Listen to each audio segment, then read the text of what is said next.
Everyone talks about morning routines. Cold showers, journaling, working out, all of that stuff, but almost nobody talks about what's actually happening inside of your brain the first hour that you wake up, and how to actually optimize your brain, your body, and then your mood for the rest of the day based on neuroscience.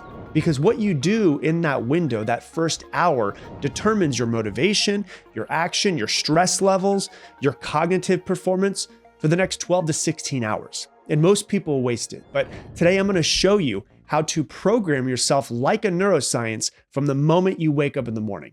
I'm going to go through 8 different habits in your morning routine that you should have.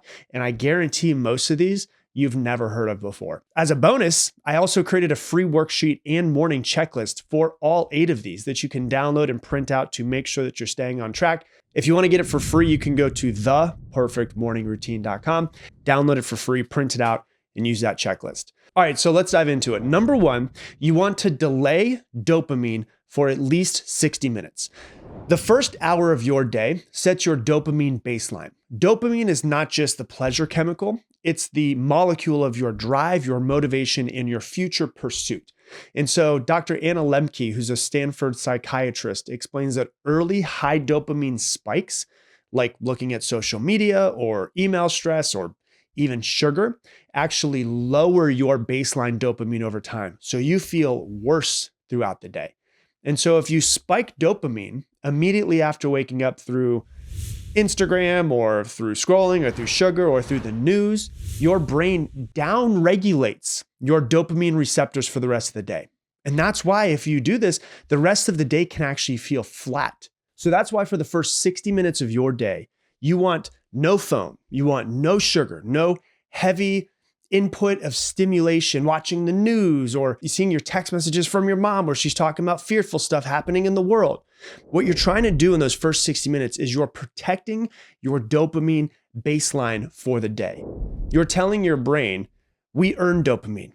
We don't just inject dopamine by doing nothing.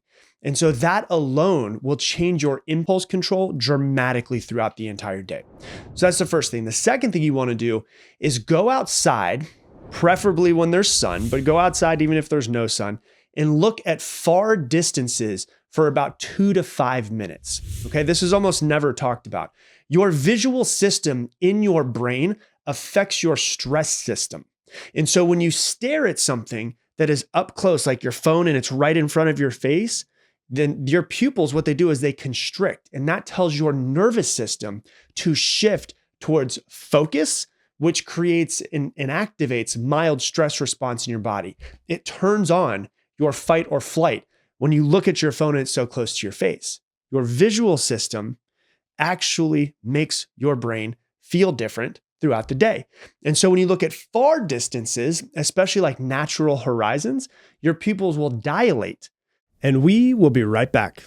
Hey, I want to interrupt today's episode to tell you about my sponsor. It is me, myself. If you didn't know, I obviously have some coaching programs outside of the podcast to help you learn and grow and become a better version of yourself. Step-by-step programs and processes to help you become better in your life and create the life that you want. If you want to learn more about it, you can go to coachwithrob.com. Once again, coachwithrob.com. Check it out. And let's get back to the episode. And so what happens when you do that is your heart rate will actually lower and your parasympathetic nervous system will increase and turn on. It basically turns on your calm and relaxed side of your nervous system. And research in environmental psychology shows that horizon gazing reduces cognitive fatigue and stress throughout your day. And so going outside, getting sunlight in your eyes, like not staring at the sun, but just being outside, even if it's a cloudy day, for the first 5 to 10 minutes of waking up, also anchors your circadian rhythm. And that light exposure boosts healthy cortisol release in your brain. So it increases your alertness and your focus. It sets up your melatonin production, which is what makes you fall asleep for 12 to 14 hours later so that you actually get deeper sleep that night. So when you go outside and actually get some sun in your eyes, you will get better sleep that night. So in simple terms, morning sunlight doesn't just wake you up, it programs better energy throughout the entire day and better sleep tonight. And so step outside in the first 10, 15, 20 minutes of your day. Look at the sky. Look at the horizon. Look down the street. Don't scroll. Just let your eyes relax. Look far off into the distance, and then widen your look and look in your peripheral vision. Allow your vision itself to actually go and wander off to the sides as well as way off in the distance. It calms your nervous system in just a few minutes. Okay, that's number 2. Number 3, expose yourself to mild cognitive strain almost immediately. And so this one's really counterintuitive. I've actually never heard anybody else talk about this, but most people just kind of ease into the day. And I did this until I learned this as well. But for 10 to 20 minutes at some point in time early in the morning, do something that requires deep thinking, but no stress. So you're not trying to like stress yourself out, but you want to have deep thinking, like read something that is intellectually challenging for you. Solve logic problems. Start to learn a new language. A slight cognitive strain is what you're looking for. Study something that's slightly above your current level. Research on cognitive load theory shows that early deliberate mental effort increases attention control for hours afterwards. And so what this does is it activates your prefrontal cortex before stress hijacks it. It's like lifting weights for your executive function part of your brain and your decision-making part of your brain. And so you're training your brain from the first thing that you do in the morning to lead you through the day with confidence instead of just like being scattered and reacting to the world. So that's the third thing you need to do. The fourth thing that you want to do is for 60 to 90 seconds, you want to do isometric tension. And so when I say this, I don't mean do a full workout or go for a run or do cardio.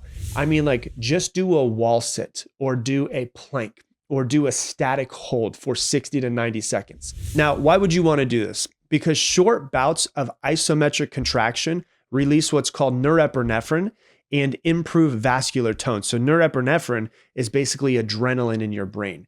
And studies show that isometric holds can significantly reduce your resting blood pressure over time and increase your stress tolerance. And so the deeper reason for all of this and the reason for doing it in the morning is it basically teaches your nervous system early in the morning, I can stay calm under strain. I can stay calm under pressure when things get hard.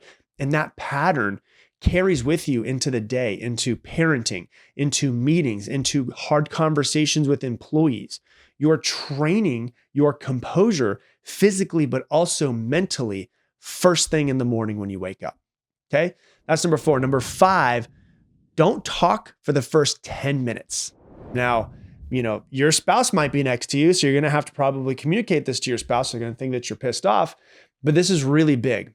Speech and actually speaking activates social processing networks in your brain and external orientation. And so if you wake up and you immediately start to talk to somebody or engage socially or even talk to yourself, your brain shifts outward before it stabilizes internally. And so instead, what you want to do is try to protect the first 10 minutes and be in complete silence. So no talking, no reacting, just orienting yourself inward. You're trying to just take first 10 minutes just inward. And this can be done when you go outside and you be in the sun and you stare off into the distance. You can take 10 minutes and you're kind of checking off multiple boxes at one time. Your default mode network activity in your brain, which is the network that's responsible for self-directed thinking, stabilizes when you have something that's called quiet wakefulness. So it actually stabilizes so that the self-directed thinking and thinking inward actually stabilizes during this quiet wakefulness. And so you're letting your brain basically boot properly. The way I like to think about it is it's kind of like a sports car. If you have a sports car, if you know anything about a sports car, you don't turn it on and then immediately just floor the sports car. Like you got to turn it on. Let the engine warm up a little bit. Let the oil temperature get up. You let the engine run a little bit, you let it get warmed up, and then you can drive that thing like you stole it. It's the same thing with your brain. Your brain is just a high performance machine. Like, give it some time to warm up a little bit. Okay. So that's number 5. Number 6 is to get cold water on the face. Now, you know about cold showers, you know about cold plunges. I love all of those things, but cold water on the face is really important. So instead of doing like a full cold shower, what you can do is you can splash cold water on your face for 30 to 60 seconds. Even better is if you go ahead and get ice and put ice in a bowl and put cold water. Why would you want to do this? Because there's a part of your brain that gets stimulated when you do this. It's the trigeminal nerve that's in your face, actually activates your mammalian dive reflex, which basically what that does is it shifts your nervous system out of stress mode into a calmer, more regulated state within seconds. This is also a really good thing to do. Just side note, if you're having a really crazy day and you're stressed and it's too much going on, you could put your face in a bowl of water for 30, 60 seconds. It will activate the trigeminal nerve that's in your face, and it will rapidly take your nervous system out of stress mode and be much, much calmer. And so what this actually does, it slows your heart rate. It increases your vagal tone. It reduces your anxiety quickly. It's just basically a very fast nervous system reset for you. So you don't need to torture yourself. Just do a quick face dip. It'll be really good for you. Okay. The seventh thing that you need to do is to decide one standard. So not a to-do list, but a standard. This one is actually psychological, and I think it's really important, and most people don't do this. Most people wake up and they make a to-do list and they have all of the things that need to be done for the day. That's fine, but instead, what would be better for you to do is to choose one standard for the day. And a standard is something that you will not dip below. It is basically a statement of who you're going to be for that day. It's not like the action that you're going to take. It's basically how you're going to show up. And so you've got to figure out the standard that you want to set for yourself for the day. So an example is if you're somebody who's kind of all over the place and maybe you feel like you're too rushed all the time and you go from one thing to another and you're constantly multitasking, maybe your standard for the day is today, don't rush.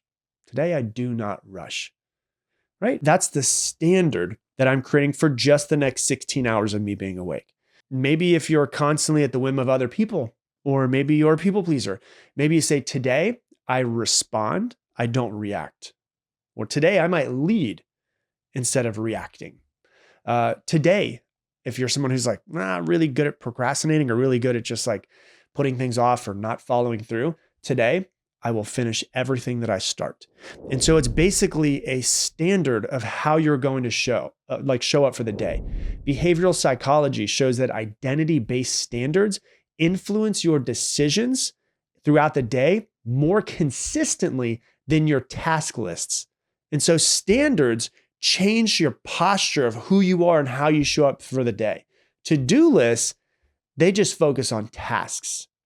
So it's like a to-do list is important. Those are the actions that you take, but what's actually above that, like the actions that you take are kind of like the children of your standards. Your standards are way more important. And so standards will shift your self-concept into your actions for the day. Okay. And then the last one is to prime your future self through something called memory encoding.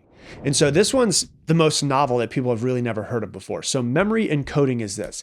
At the end of your morning routine, you're going to close your eyes and you're going to imagine tonight. Okay. You're going to basically encode a memory of tonight that hasn't happened yet. And so you're going to imagining yourself like at the end of the night, just finishing your day so proud of yourself, feeling you're tired, but you know what? So accomplished. You know what that feels like when you have just such a productive day where you're tired, but you're also alive and you feel good about it and you're accomplished. You're going to imagine yourself like how you showed up today and how you executed and who you were throughout the entire day.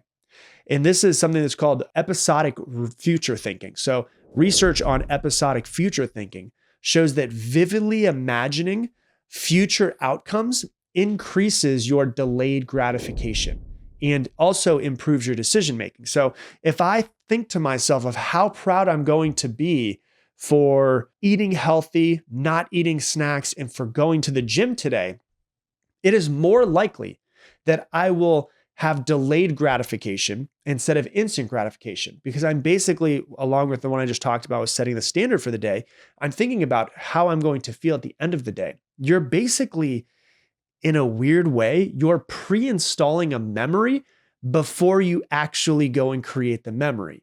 And then your brain, what it wants to do is once it has that memory, is it wants to work backwards to create that memory. When it feels good and you can feel the feeling of feeling good, that releases dopamine. Your brain now wants to go and chase that dopamine. And so it will start making choices that align with the future self that you actually rehearsed. And so all of this stuff works because in the first hour of your morning are these neuroplastic windows where your cortisol is high and your brain is extremely impressionable and your default mode patterns are active and you are just very programmable. And so what you want to do is you want to start to think about yourself, how do I act in the first 30 to 60 minutes of my day?